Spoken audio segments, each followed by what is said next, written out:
اعوذ باللہ من الشیطان الرجیم بسم اللہ الرحمن الرحیم۔ پچھلے درس میں آیت نمبر 181 سورہ ال عمران میں ہم جان چکے ہیں کہ یہ کفار، منافق اور یہود اللہ تعالیٰ کے بارے میں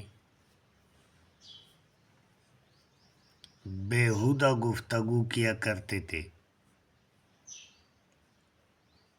کہ اگر اللہ تعالیٰ ہم سے فرما رہا ہے کہ اللہ تعالیٰ کی راہ میں خرچ کرو، اس کا مطلب یہ ہے کہ ہم غنی ہیں اور نعوذ باللہ اللہ تعالیٰ فقیر ہے، کہ مال تو پھر ہمارے پاس ہے۔ یہ وہ کہتے تھے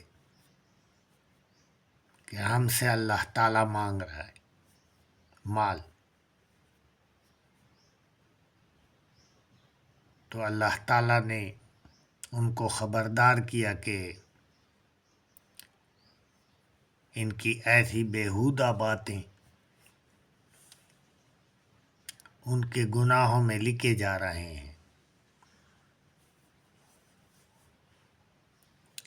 اور وہ گناہ بھی ان کے لکھے جا رہے ہیں کہ انہوں نے ناحق نبیوں کو قتل کیا، اور ان کے بدلے میں ان کو جلتے ہوئے آگ کی سزا ہوگی، عذاب ہوگا ان کو۔ اور یہ اللہ تعالیٰ ان پر ظلم نہیں کر رہا، بلکہ وہ خود اپنے اعمال کی وجہ سے اس عذاب کے مستحق ہوں گے قیامت کے روز۔ اسی طرح یہ لوگ کہتے تھے من گھڑت باتیں کہ اللہ نے ہمیں فرمایا ہے، حکم کیا ہے کہ کسی رسول پر اس وقت تک ایمان مت لانا جب تک وہ ایسی قربانی نہ لائیں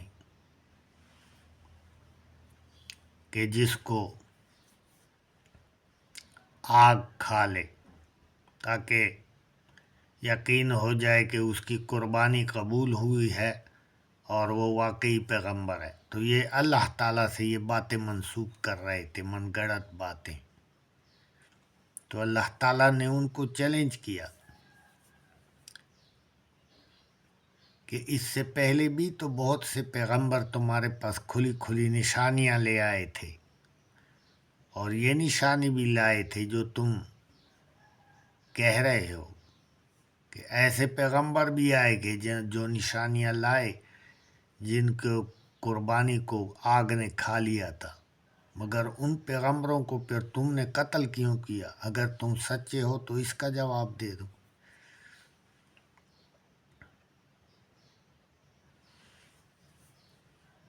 تو اسی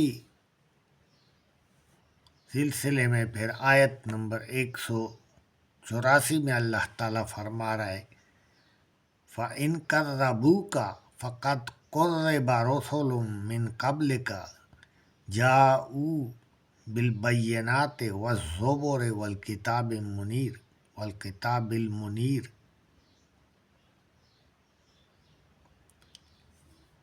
کہ اے پیغمبر صلی اللہ علیہ وآلہ وسلم،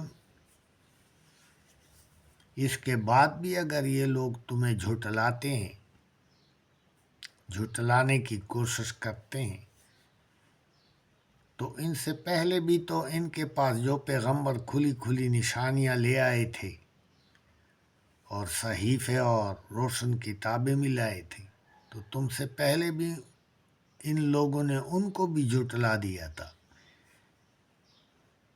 یہ ان کے لیے نئی بات نہیں ہے کہ یہ آج آپ کو جھٹلا رہے ہیں، جھٹلانے کی کوشش کر رہے ہیں۔ آپ سے پہلے بھی تو بہت سے رسولوں کو جو اسی طرح کھلی کھلی نشانیاں اور صحیفے اور روشن کتابیں ان کے پاس لائے تھے، ان کو بھی انہوں نے جھٹلایا تھا۔ ان کا رویہ ہی یہی ہے، کل نفس ذائقۃ الموت۔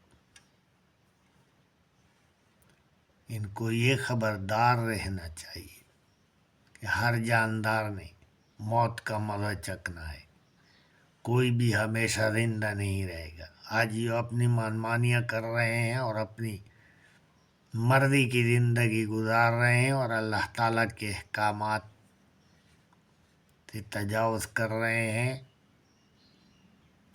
اور من گھڑت اور جھوٹی باتیں اللہ تعالیٰ سے منسوب کر رہے ہیں، تو ایک دن انہوں نے مرنا ہے۔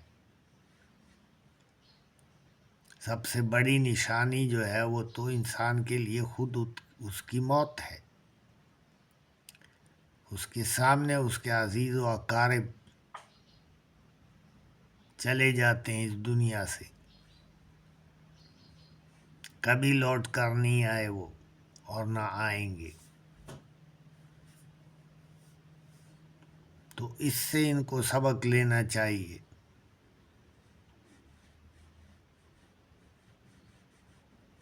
وَإِنَّمَا تُوَفَّوْنَ أُجُورَكُمْ يَوْمَ الْقِيَامَةِ، اور مرنے کے بعد تو پھر ہر ایک کو قیامت کے دن اس کے اعمال کے مطابق پورا پورا بدلہ دیا جائے گا۔ فَمَنْ زُحْزِحَ عَنِ النَّارِ وَأُدْخِلَ الْجَنَّةَ فَقَدْ فَازَ، تو جو بھی قیامت کے روز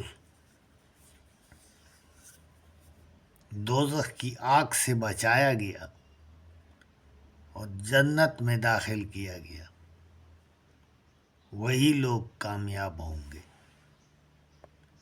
وَمَا الْحَيَاةُ الدُّنْيَا إِلَّا مَتَاعُ الْغُرُورِ، اور دنیا کا سامان، دنیا کا ساز و سامان، دنیا کی زندگی،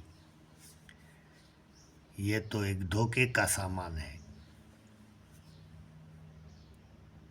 دنیا کی جو زینت ہے، ساز و سامان، اس کے ذریعے سے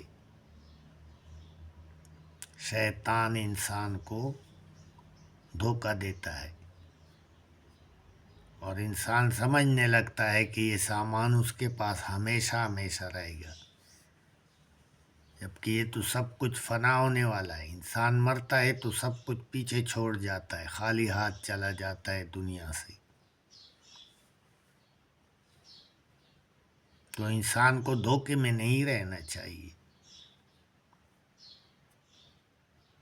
شیطان تو انسان کو کہتا ہے کہ ساری دنیا مر جائے گی، تم نہیں مرو گے۔ مرتے دم تک اسے یہ تسلی دیتا ہے اور دنیا سے محبت کرنے پر آمادہ کرتا ہے، بے حیائی پر۔ لَتُبْلَوُنَّ فِي أَمْوَالِكُمْ وَأَنفُسِكُمْ، اور تمہیں ضرور آزمایا جائے گا تمہارے مال کے ذریعے سے اور تمہاری جانوں کے ذریعے سے۔ یہ زندگی ایک امتحان ہے۔ سورہ البقرہ میں بھی ہم اسی طرح کی آیت تلاوت کر چکے ہیں۔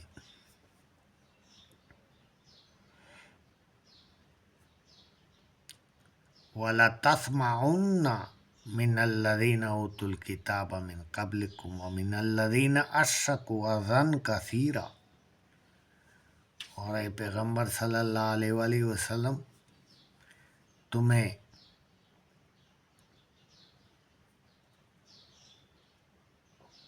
جو اہل کتاب والے ہیں اور جو مشرک ہیں، ان سے ایسی باتیں سننی پڑیں گی جس طرح کہ تم سے پہلے پیغمبروں کو سننی پڑی تھی، جو تمہیں تکلیف دینے والی باتیں ہوں گی۔ وَلَتَسْمَعُنَّ مِنَ الَّذِينَ أُوتُوا الْكِتَابَ، اور تمہیں ضرور سننی پڑیں گی اہل کتاب والوں میں سے، اور مشرکوں میں سے ایسی باتیں جو تمہیں تکلیف دیں گی، وَإِن تَصْبِرُوا وَتَتَّقُوا فَإِنَّ ذَلِكَ مِنْ عَزْمِ الْأُمُورِ، تو اگر تم صبر کرو اور تقوی اختیار کرو تو یہ ہمت والے کام ہیں، ہمت والے لوگوں کے کام ہیں۔